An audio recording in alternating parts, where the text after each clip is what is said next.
Hey Sojan, ketemu lagi dengan Candu Fakta. Iya.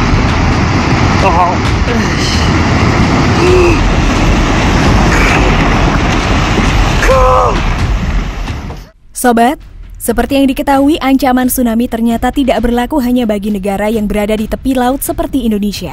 Nun jauh di sana, di sebuah dataran tinggi Asia, sebuah negara yang berada di puncak pegunungan Siwalik, Himalaya, ternyata mengalami hal yang sama. Resah terancam datangnya bencana tsunami besar.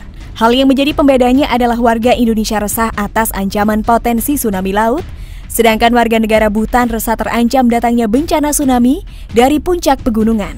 Jauh di atas pegunungan di utara Bhutan, gletser kuno menonjolkan lanskap yang menakjubkan dan indah. Lanskap ini sangat istimewa, terbungkus dalam mitos dan misteri. Ini adalah tanah yang masih asli. Sebagian besar tidak tersentuh oleh manusia. Konservasi berbasis budaya telah bertahan di sini. Puncak tertinggi di kawasan itu tidak pernah diukur oleh manusia, juga danau-danau indahnya tidak pernah diganggu. Itu karena rasa hormat penduduk setempat percaya bahwa gunung, danau dan gletser adalah dewa untuk dihormati dan ditakuti. Namun dampak emisi global buatan manusia yang perlahan-lahan menghancurkannya. Peningkatan suhu akibat perubahan iklim mempercepat laju pencairan gletser di dataran tinggi Bhutan. Dalam kesunyian gunung, bahaya membayangi. Pembunuh yang bisa melepaskan diri kapan saja. Untuk beberapa gletser, tingkat debit rata-rata tahunan mencapai 35 meter, mengirim sejumlah besar air ke danau sekitarnya.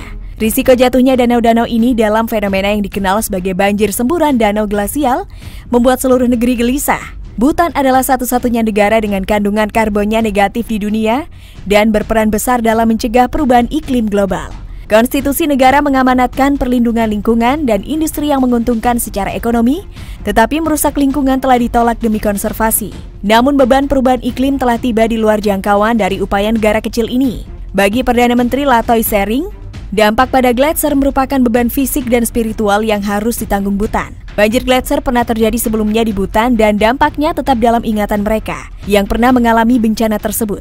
Insiden kecil relatif umum terjadi di wilayah danau, tetapi peristiwa besar terakhir yang mencapai puncaknya di daerah berpenduduk terjadi pada tahun 1994. Dali, mantan kepala desa Ricena di Punaka, mengingat hari itu dengan baik. Setelah danau Luge meluap, sejumlah besar air banjir merobohkan sungai Pocu, membawa puing-puing yang merusak permukiman penduduk.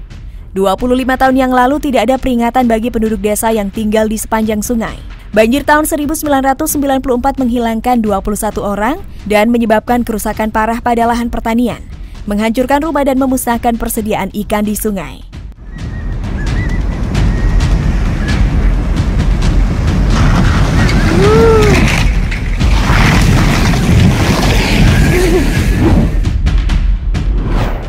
Nah, bagaimana nih sobat kalau menurut kalian? Begitu mengerikan bukan? Jangan lupa untuk berikan komentar positif kalian di bawah ini. Iya.